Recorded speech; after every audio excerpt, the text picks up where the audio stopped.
Oh my God, you guys. Oh my God, thank you. You guys are great. Thank you. This is what I talk like now, just so you know. I'm going to do the whole show like this. A very offensive stereotype of a Mexican.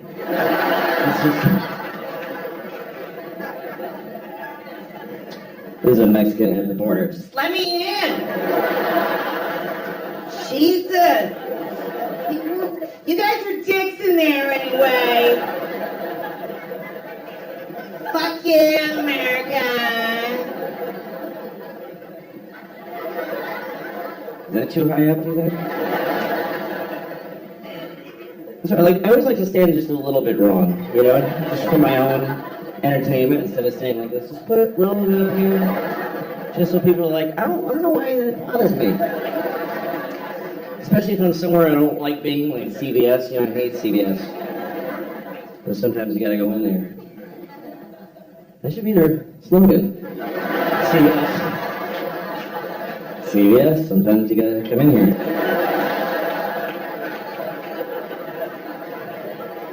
Or else you're gonna get your wart Band-Aids. And that stuff for your dry vagina. Dry vagina. I used to think it was called a vagina. I did because I grew up in Boston. And I don't know if you are familiar with what people call it the Boston accent. It's not an accent. It's a whole city of people saying most words wrong. It's just a stupidity in a massive region. Because my teachers, they teach you to talk like that. I had a teacher named Miss Doherty, but she thought her name was Mrs. Doherty. She mispronounced her own name. Miss Doherty. And she gave us sex ed. It was 5th grade. We had sex ed with Mrs. Doherty, and she showed us the diagram. Said, "This is a penis, and this is a vagina. Now, during intercourse, the man ejaculates sperm up into the vagina. And then later, a fucking baby comes out of the vagina. And sometimes it's retarded." This was the 70s. Teachers said retarded in Boston in the 70s. My daughter's retarded. She used to tell us every day. I have a daughter and she's mentally retarded. She's 35 and she lives in my house. She better be fucking retarded. I'm gonna stick her back up in my vagina. So I thought it was called a vagina until I was like 25. And I remember thinking it was like it's a vagina. It's like a thing that vagines, you know? Like you use it to vagina. I got a vagina in my driveway. I don't know. I just got a vagina in this new table I just made. That would make a nice table. Like you make a new table and then you take the 80 grit paper and you sand it. And then 120. And then you go, all right, honey, get up there. And she just... It's like old... Like one of those Danish tables, or like a nice old Italian table. This table is very smooth because my wife has a very juicy boozy and she vagina the table. And my family, we do this for generations and we vagina. Alright. So I'm 47 now, and yeah, I know that's about what it's worth. That's what that deserves.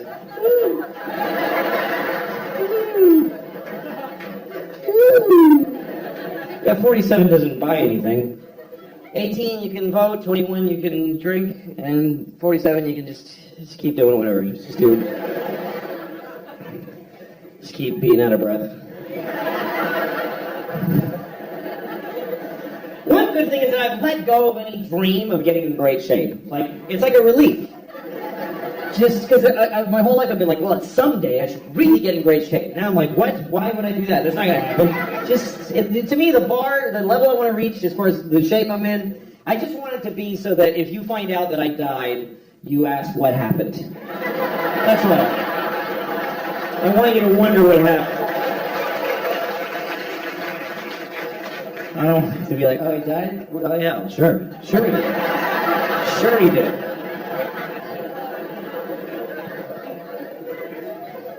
Be bigger news. You hear Louis still alive. Shit. Oh, really? Oh my god.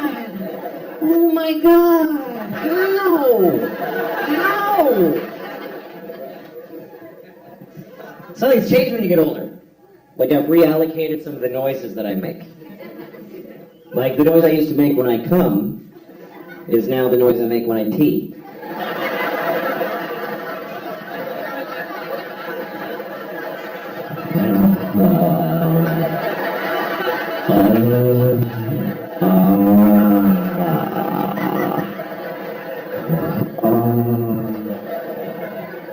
Take it all, bitch.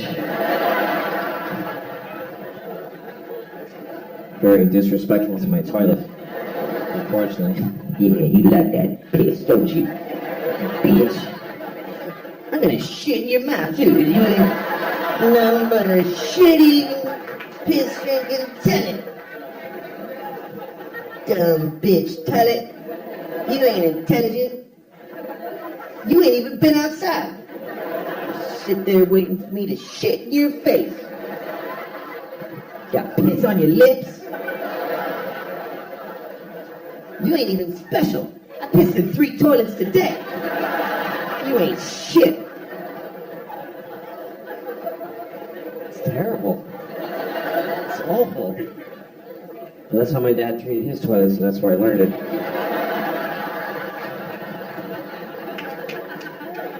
It's a shame. So that's the noise I make when I pee. And some of you might be wondering, none of you are wondering, what noise do I make when I come? So this is the noise I make when I come. I just go, it's done! Thinking clouds and lightning and crows. The circle is complete! Kind of intense. And there's a little witch with white eyes going, and the child will be born! I don't know.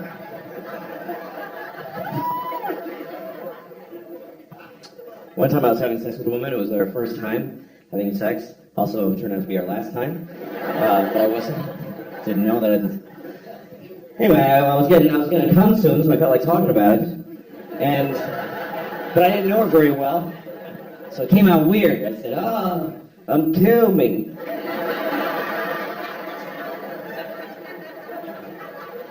She's like, "What did you say?" Because I was back there. That's why she had to go like this. What did you say? What was that back there, Chief? What was that? I'm always back there. It's a weird thing to brag about.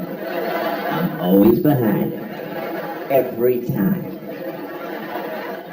So they don't see me crying. It's weird having sex with a woman from behind because you don't know what's going on the whole time. And I get kind of paranoid. And the whole time she might be like...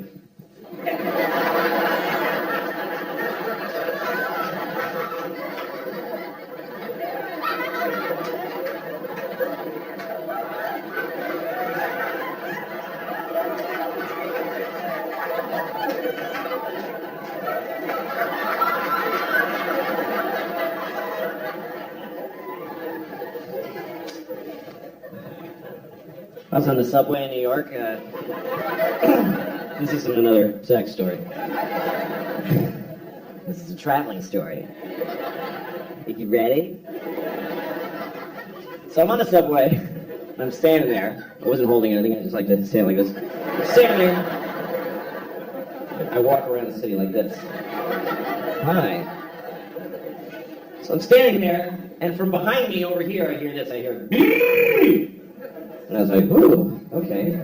This is a crazy person. I mean, it's not a big surprise in New York. And I heard it again. I was like, all right, I want to see the crazy person. Just want to take a look. So I look over, and it's not what I expected. It wasn't a big homeless guy with 2 sets of headphones that don't work or anything like that. It was a young woman. She looked like she was about 21. She's standing there. She's very kind of nice, properly dressed. She was very, like, Michigan-y or something. Very suburban-y, Michigan-y kind of thing. And she's standing there with a ponytail. And then all of a sudden she starts going like this. She goes, la la la la la la la. La la la la la la la. And I realized, oh, she's like a student, like a singing music student, and she's doing her vocal exercises on the subway. You know what? It wasn't charming or nice. It was arrogant and rude. Because she just had this look like, I'm so cool, because I'm studying music in your city. And I just do my thing right on the subway every day. La la la la la la la, everybody. La la la la la la la, tired nurse who just did a 14-hour shift.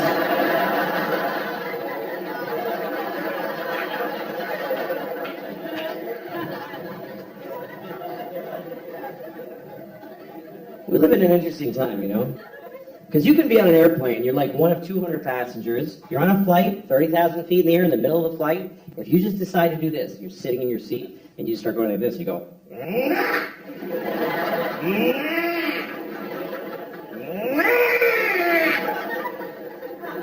If you do that and don't stop doing it, they will land the plane.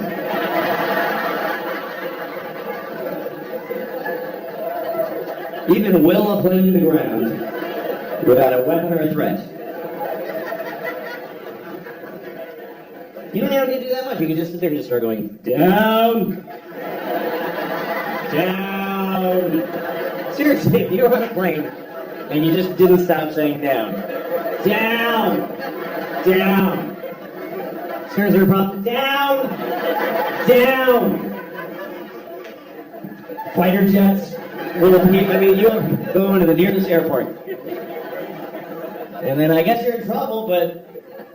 Well, they can't put you, like, in prison because you said down several times. They, like, bother you. Why did you do it? Are you a terrorist? Why did you do it? I just didn't want to be up anymore. Just didn't like it. I mean, I just said the word of where I wanted to be. You didn't have to do it. It's just a suggestion. Jesus Christ. I was on a plane once and there was 2 babies on a plane. And other people. It wasn't just... It was just me and 2 babies. That would be weird. You get on a plane, there's just 2 babies.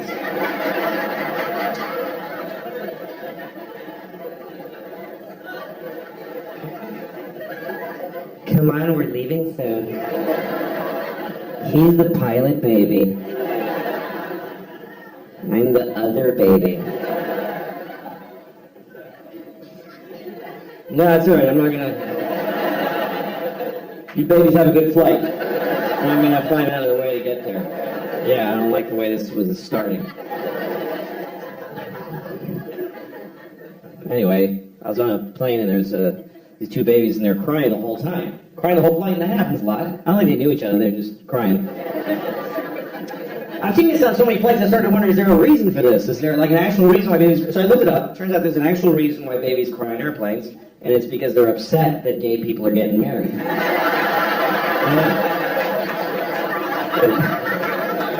Like, really upset. Like, inconsolably upset. Honey, the country's changing.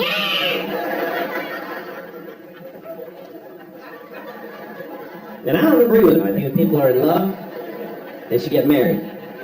But they can't accept that. They're just, they're just being babies.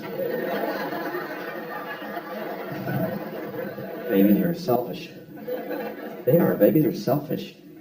They just, meh. No baby ever goes, meh, but how are you doing now?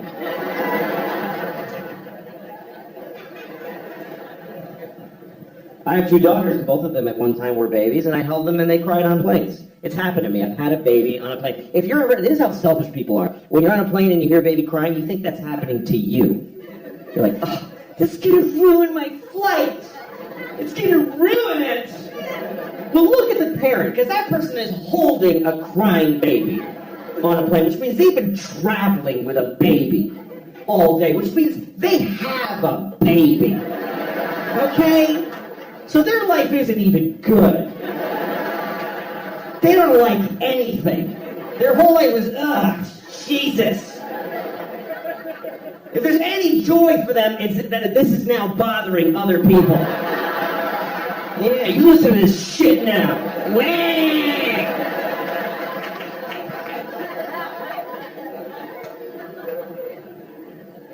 I remember one time my babe was crying on the plane. She was really upset. And this guy and some businessman on the plane, because businessmen always think that every flight is a private plane of theirs that we're all like piggybacking on.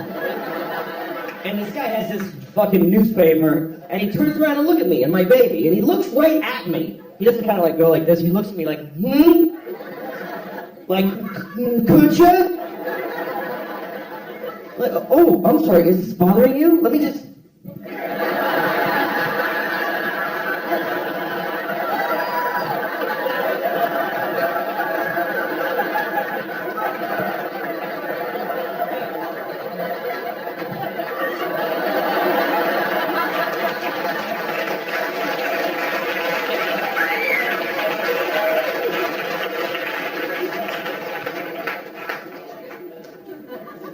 You all just clap for a dead baby.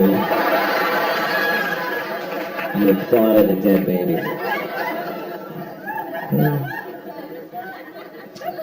I have two children, 9 and 12 years old, both girls.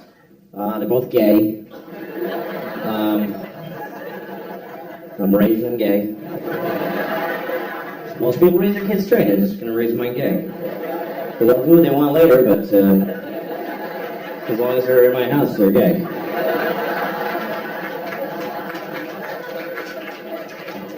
I tell them every day, you're gay, honey, good night. Go to bed. Brush your gay teeth, gay honey. Don't forget to be gay.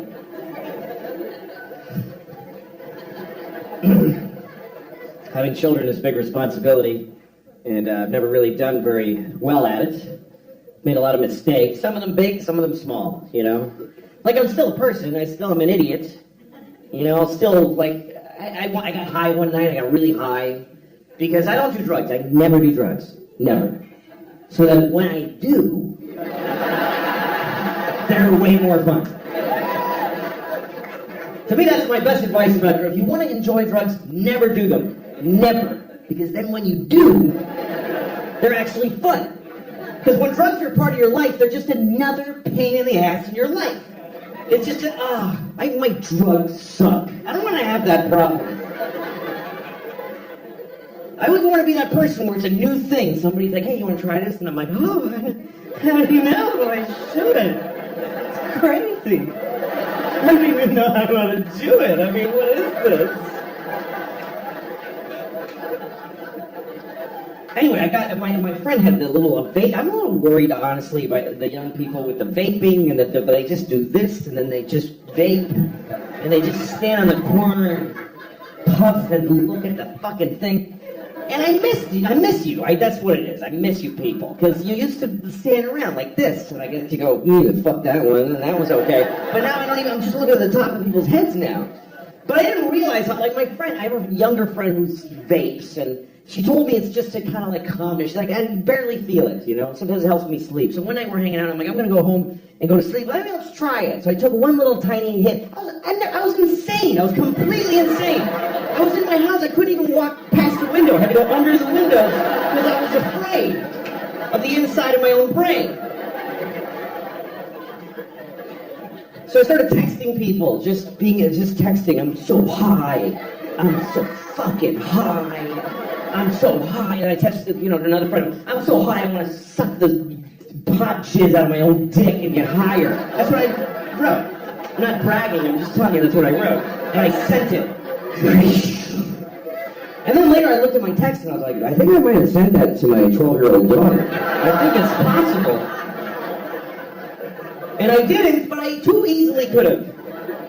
Now my kids are in my phone. There needs to be some very reliable firewall that says these numbers are much harder to text. That you can't just, whoops, traumatize her irreversibly. That you can go to write to these numbers, I have to solve the Hellraiser puzzle, and you have to, there's two guys with the keys at the opposite room that turn them at the same moment, and there's a warning. Are you sure you want to send this picture of your pubic hair to your ex-wife's mother? That's how you want to break the silence of 6 years since the divorce. This is my pubic hair. Look at all of my pubic hair. How have you been?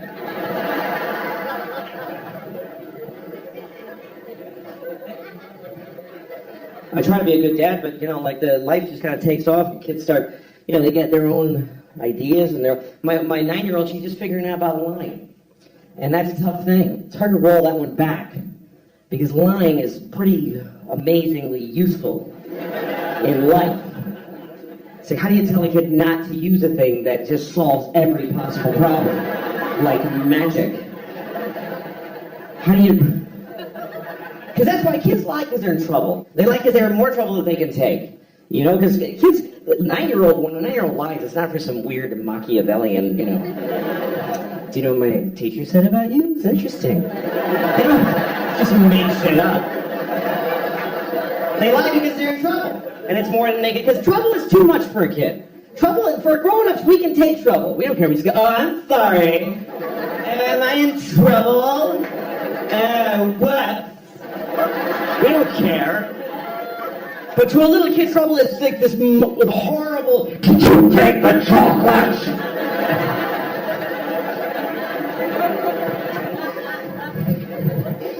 And she did, and she doesn't know how to handle it.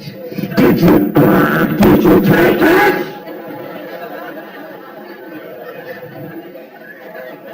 No. Well, then have a nice day.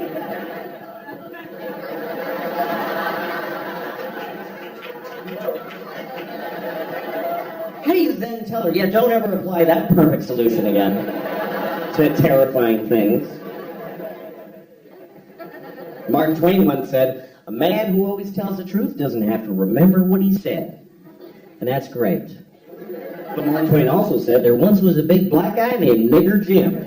So, I don't know, 100% of the things he said were perfectly awesome.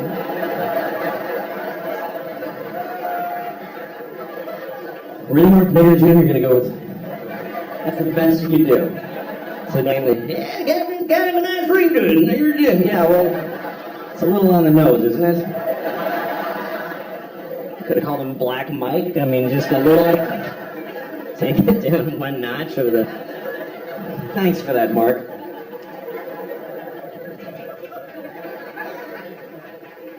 Anyway, so while we're in this area, now that I know you guys are cool,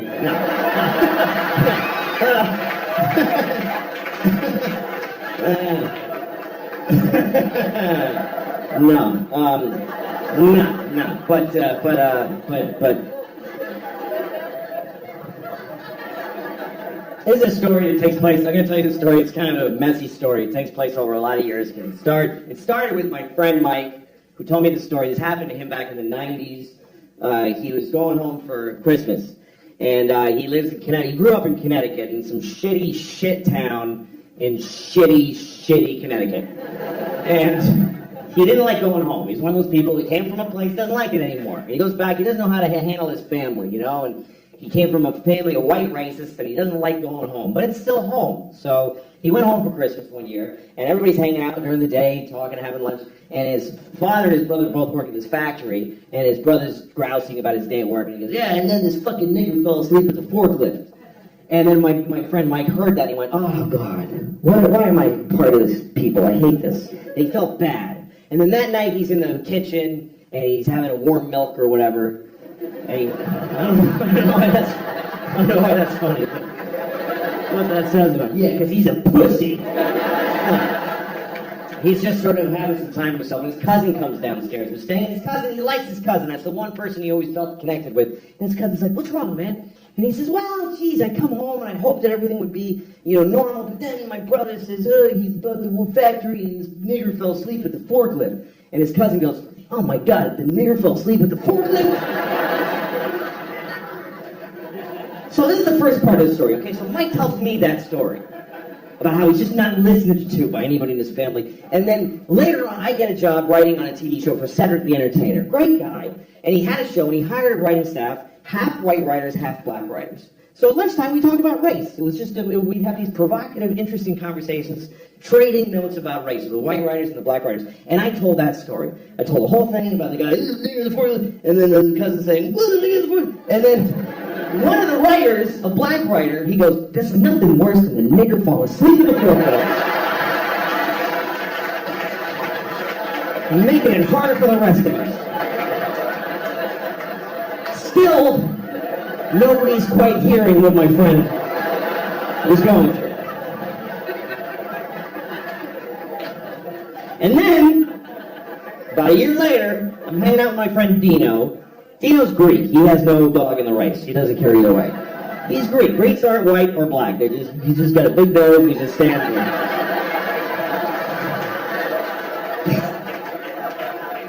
And I told Dino the whole story. I told him about the guy and then the black, and then Dino says, "How do you fall asleep in a forklift?"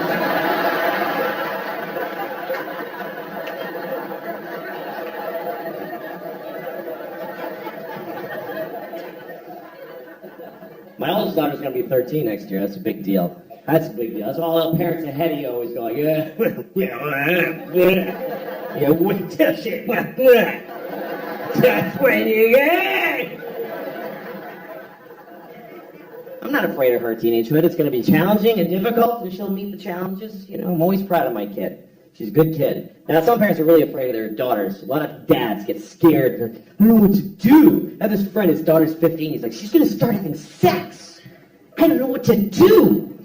She's going to have sex. What do I do?" I'm like, "Well, you don't do anything. You don't have a role in that at all. You're her father. No role. Not supportive or advisory, nothing." What if she has a bad sexual experience? Oh, she's going to have a number of those. Oh, yes, she is. Her whole life is going to be just walking through a blizzard of bad dicks. Just...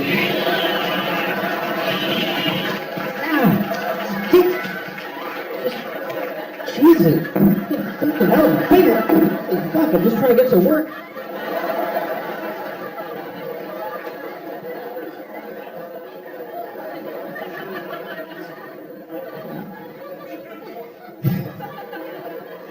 The little one in our life's a little simpler. Tap dancing. She takes tap dancing class.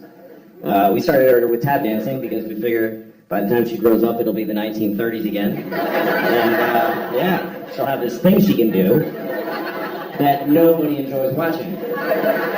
Do you know who the audience is for tap dancing? The parents of tap dancing students. That's all of it. Because we all have to go to the show at the end of the tap dancing semester. And they have a big theater show, and all the kids get up there. They all tap dance in groups of threes. There's about 6,000 kids. They do about 20 minutes each.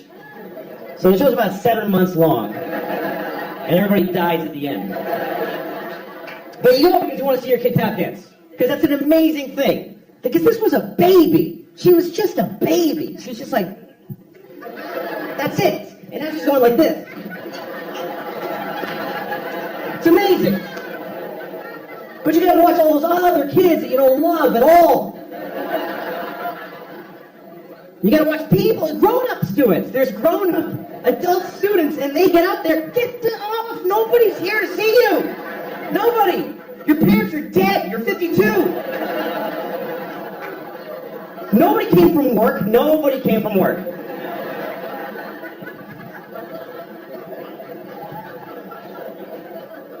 I take her every Thursday. to tap dancing. And we go up to the school, and she puts on her tap shoes, and she goes in the room. I don't go in there, and she tap dances, and I wait outside because it's 40 minutes. It's not enough time to go anywhere. So I just sit there and listen to her. Then she comes out. I'm tired of this. I don't want to go anymore. Good, don't. I don't want to bring you. Quit. I don't care. I don't push my kids into this shit. Because you got to do it too. I don't want to do it. Daddy, I'm tired of soccer. Soccer is out of our lives forever. With those words from thy mouth. Soccer is gone. I don't care. Don't go to school. I don't want to get up at 7. Don't do any of this shit, honey. I don't care. I have money. Just eat the food in the house. Stay home and eat. You and your sister don't have kids. I can cover all of us and then we all die.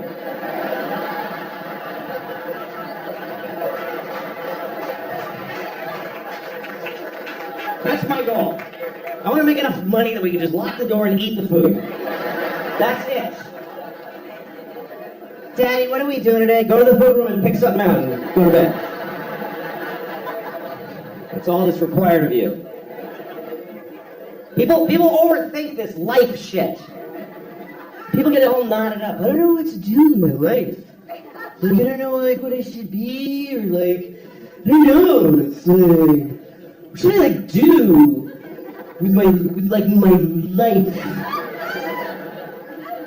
Just get food, put it in here.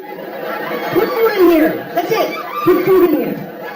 Walk around and look for food. And anytime you see any food, put it in here. Just take it and put it in here. Later, when you feel pressure, shit out the shit in there. That's it. If anybody tries to stop you from doing either of those, murder them.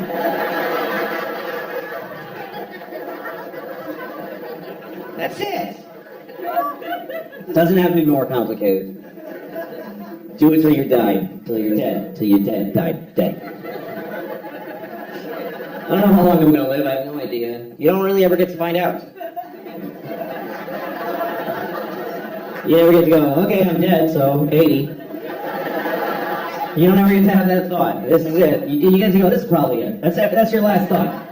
This is probably it right here. Yeah, well, we're all going to die at some point. It's true, man. And you find out at some point, it's an interesting thing about human beings that we live with the knowledge that we're going to die.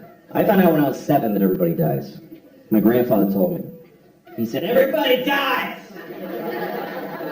I wasn't even talking to him.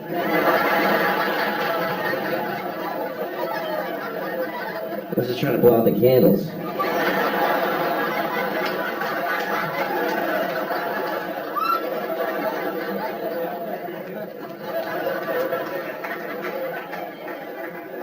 Now, I was 7 years old when I found out that everybody dies.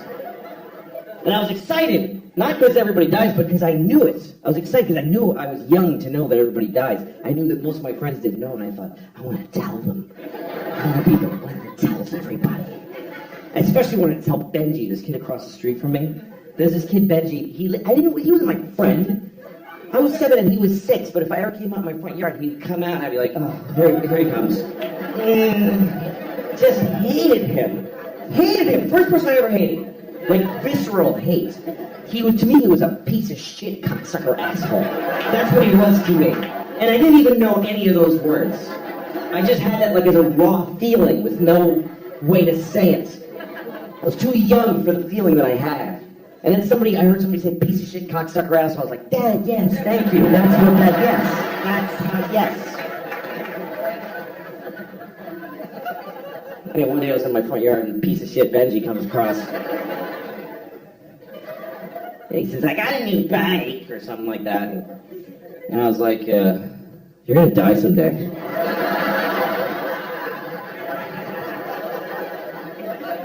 He was like, what? No, I'm not. I said, yes, you are. Everybody dies. You're going to die, and your mom's going to die, and your daddy's going to die. In that order. He's really upset, and he starts running. It's still funny to me. It still makes me laugh. 40 years later, I can still see it so clearly and it still makes me laugh. Run, Benji! You can't run from this shit, bitch!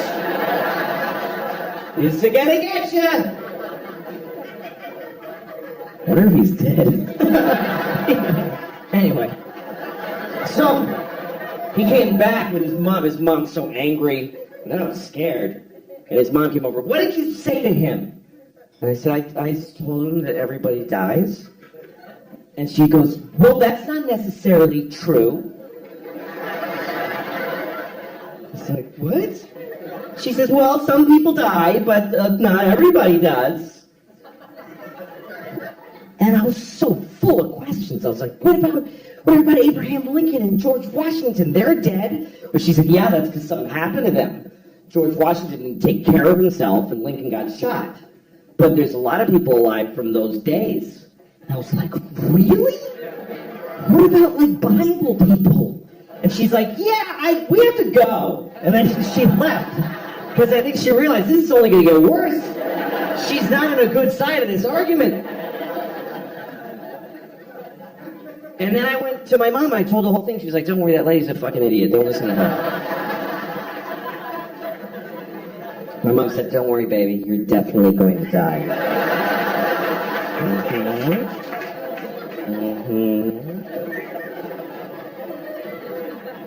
People from the Bible. I wonder if people in the Bible knew they were going to be in the Bible. Like, you guys, this is totally going to be in the Bible. You guys are going to get in the Bible, everybody! I'm going to get my roots done so I look good for the Bible.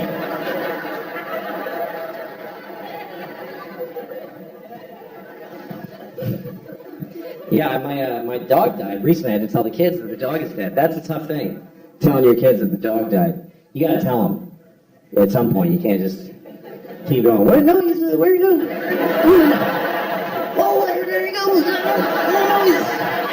that little scamp. Don't get him.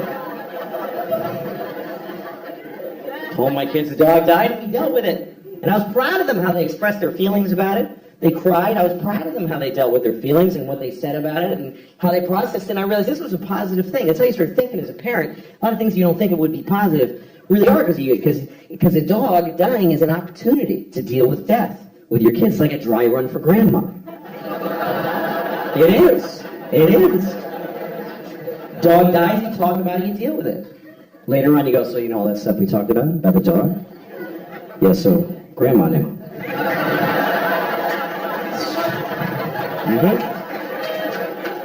All the same stuff. That's right. All right, go brush your teeth.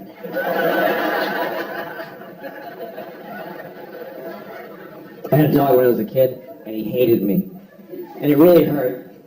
It's a true story. My dog hated me. And I wanted a dog so bad. I was like 10 years old. I was begging my mother for a dog. And she just would say, like, you had one when you were a baby, and it died. It's fine. But finally, she said, you can have a dog if you keep your room clean for a month. And I was so excited because I was like, I'm getting a dog. I told all my friends, I'm going to get a dog. All I have to do is keep my room clean for a month. I lasted about a week, and it just went to shit. I couldn't do it. And I tried for like 3-4 days. I couldn't do it. And I got so depressed. I was like, I'm 10, and I already know my life is going to be shit. Because I can't do anything. And finally, my mom was like, well, get the dog. You're bumming everybody out. So she got us a dog. And the dog looked at me, and he hated me on sight. And I worked hard to take care of this dog. I was kind to him, and he still hated me, which hurt. That's why it hurt. Because he must have just hated, like, who I am inside. You could tell how he felt because he was very expressive. He was a terrier, you know, so he had eyebrows. Like, I'd walk in the room, and he'd go like, oh, fuck, I can't. And he would just leave.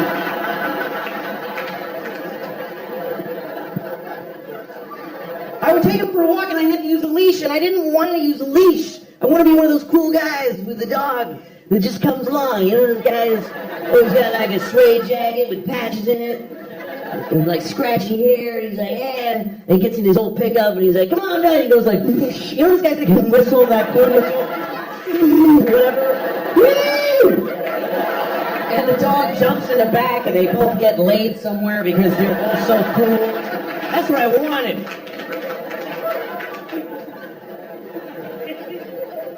But my dog would go for a walk and the leash was like taut like this. It wasn't even like, yeah, we're friends. It was like, just apart from this kid when I get my face.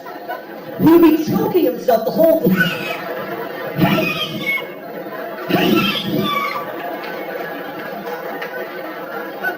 And if I ever like slipped and dropped the leash, he was like, I'm not your dog. He would just run. He would run like a slave. He would just take off.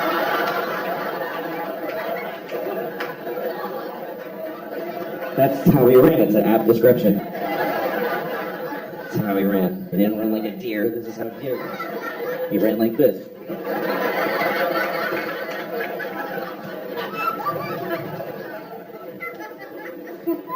He ran away so many times, and then we got a call from the pound. Hi, we have your dog. You can hear my dog in the background like, don't. Seriously? I told you I don't want to. I've never been a big animal person. Some animals I hate. Bats, I think bats are just disgusting. I hate bats. It's a rat with leather wings. You ever see one and they like look around? It's like somebody, you know, they have a face. It's disgusting. Hate bats. And I'm sure there's a whole thing of, oh, did you know that bats make all the French toast in the world or whatever? I don't care. Hate them.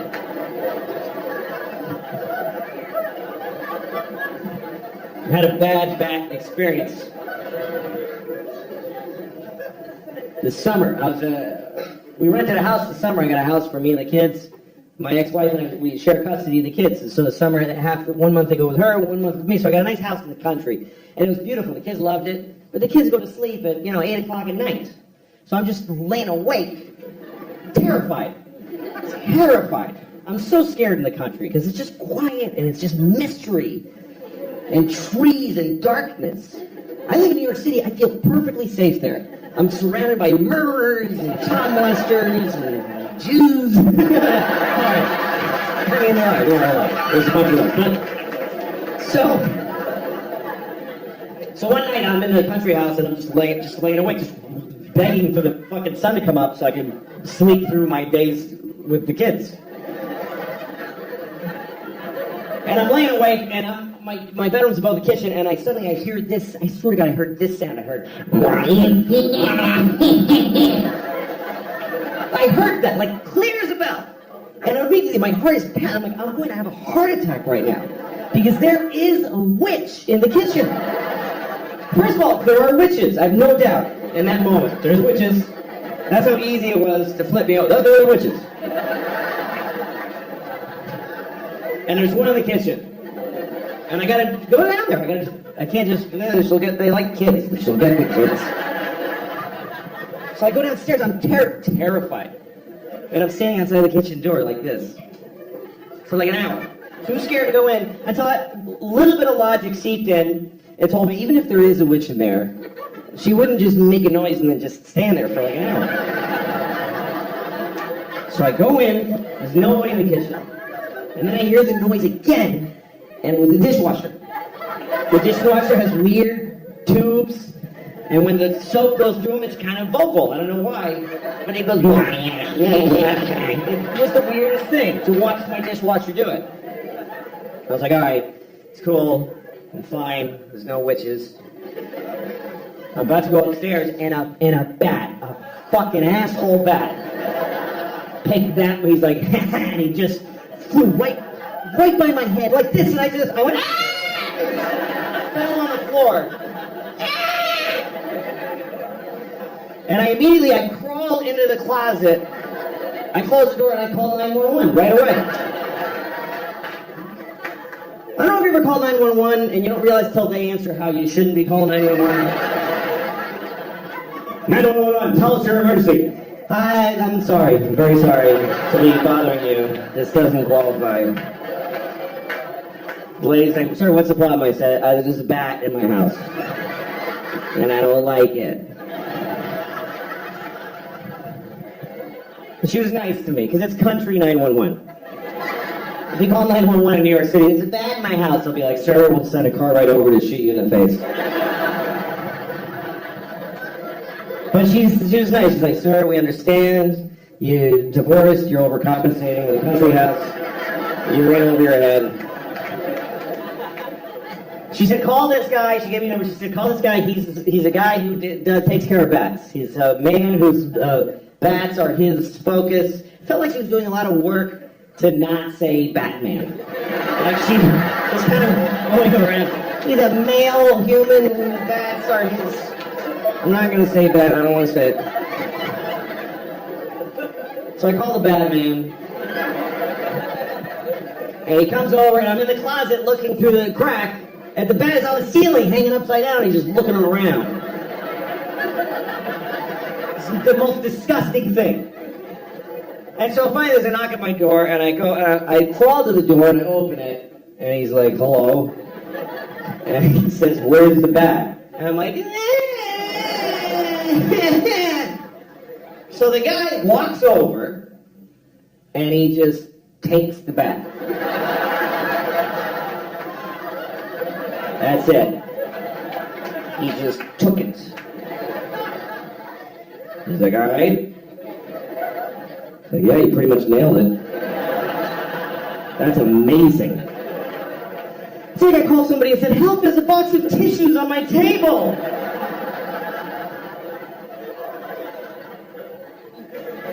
Oh, thank goodness. What a relief to have a man in the house. Would you like some sweet tea?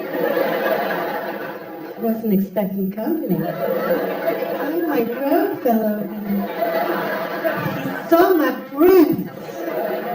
Ooh, what do we do now, Mr. Batman?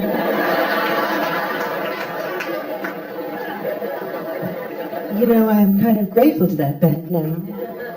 Now that you're going to fuck me.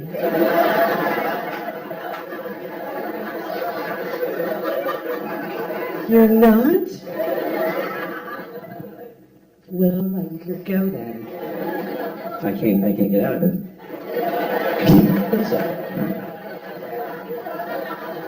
Alright. I just like to keep doing that till the laughter stops. Just like, fuck, this is getting upsetting. I just did that for like 40 minutes. But if you weren't gonna help me, then why did you come out for me? I'm alone here all day and I hardly can handle it anymore. Alright, okay. So, no, don't do that. Don't do that. I was in New York one time. I was on the subway platform and I saw two rats and they were fucking. And I never saw them before. I'm like, holy shit, there's two rats fucking right there. And so I watched them. Because you can watch rats fuck. It's not a big deal. You don't have to go.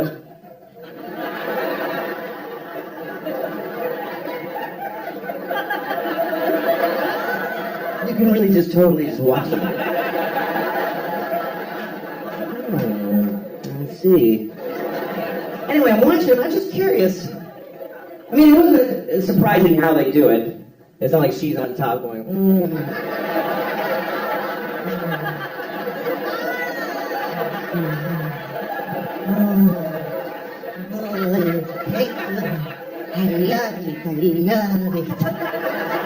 Oh, I think it's a Japanese rat I'm doing. Oh, it's so good. Fuck you. Oh, come on already, do me. Alright. Anyway. It wasn't anything like that. It was a pretty standard rat fuck. Just, he's on top, kind of smooshing her into the pavement. She's like, and I'm watching him. I didn't like miss my train just while I was there. Because I was curious. That didn't turn me on, I was just curious. Because I want to know, what is it going to be like when he comes? That's what I wanted to know. What is it like when a rat comes? Is it just a biological thing, just a dispassionate kind of just, me, and he just goes home? Or is it like, fucking yes, it's like, is it, Is it ecstasy? Is it an orgasm?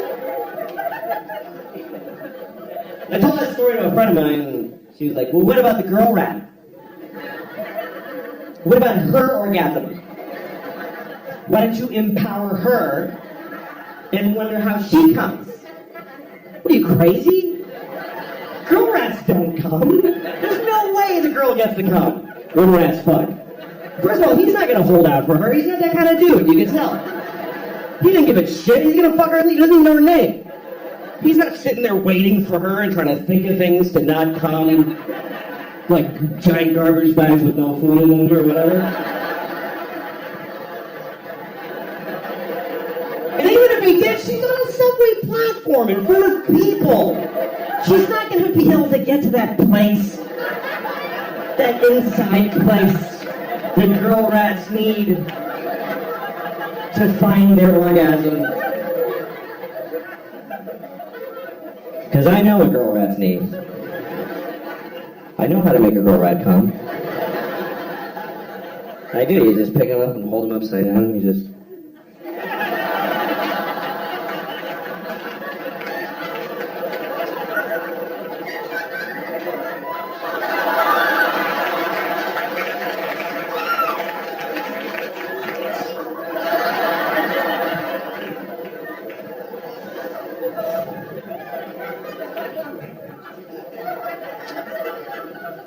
Just to be clear what I was doing there, I just wanted to make sure you know, I spit in her mouth while I played with her little asshole. Don't judge her, that's what she likes. I did it for her.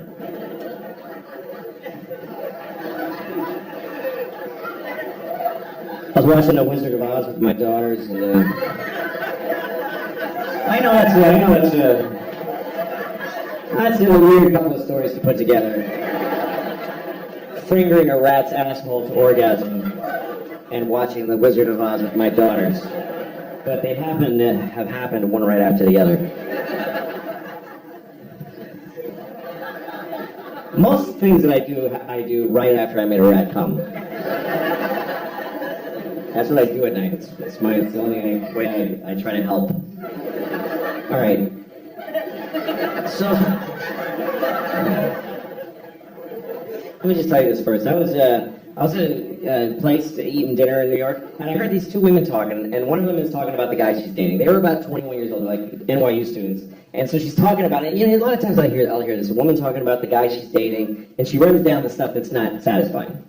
The things she doesn't like. She's like, he just, you know, I text him, and he like doesn't like respond right away, and then when he does, like whatever. So that's weird.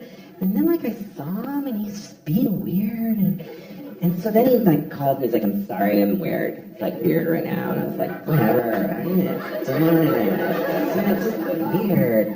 And then I'm listening because I want to know, what is her friend going to say? I want to know what kind of friend she has, you know? And her friend just says, he's a piece of shit. He's a piece of shit. He's not good enough for you because you're amazing.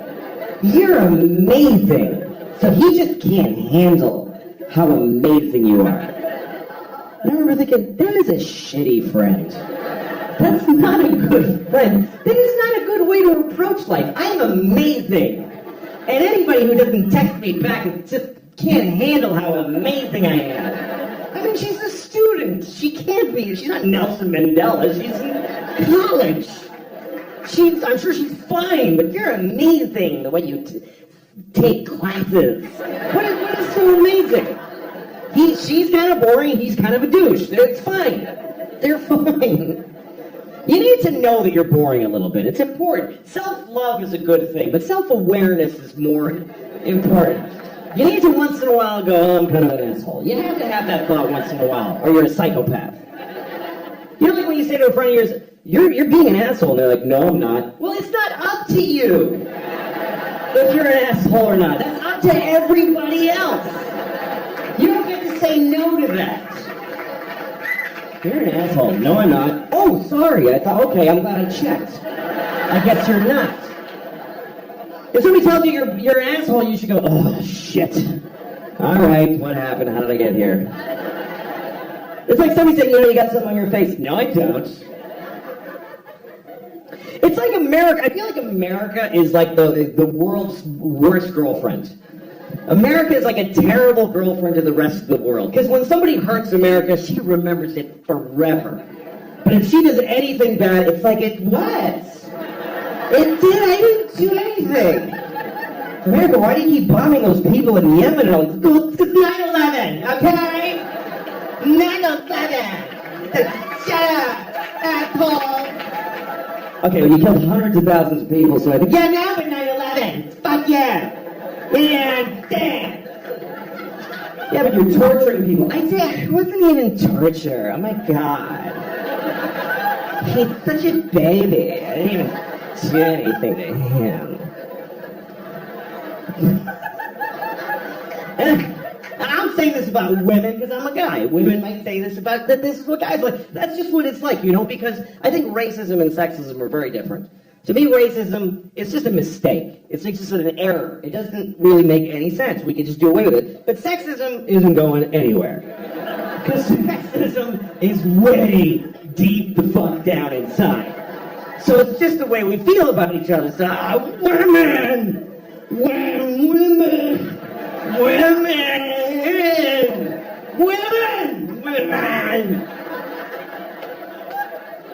And you're like, man!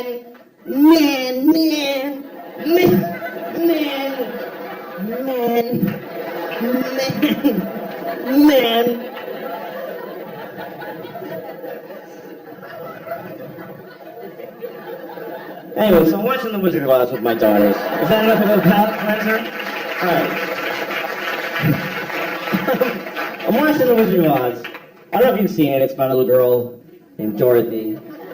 A very sweet little girl, played by an alcoholic older lady. Who lives in Kansas. She's a dog. She's very upset. And she keeps saying, my dog! And everybody's like, this is a farm. We're working. Leave us alone. And then there's a tornado, and they all run inside, and they barely look for her. It's unbelievable. It was so upsetting to me when I was a kid to see this movie. Because Auntie Anne's like, Dorothy! Okay, fuck it. And she just goes right inside. Bolts the door.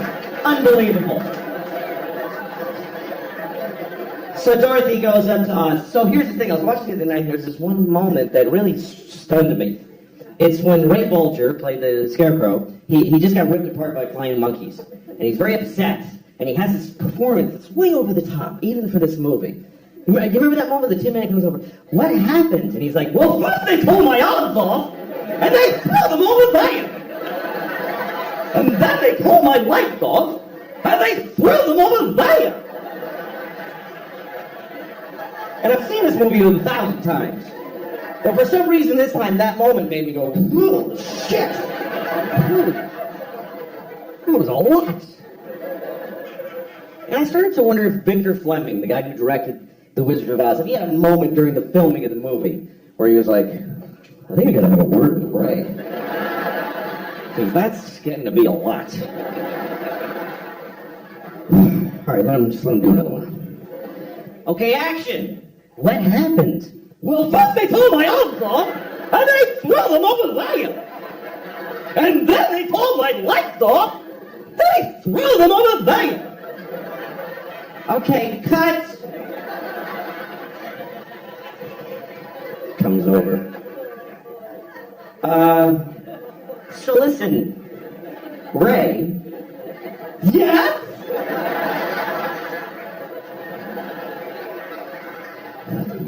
Nah, you're fine.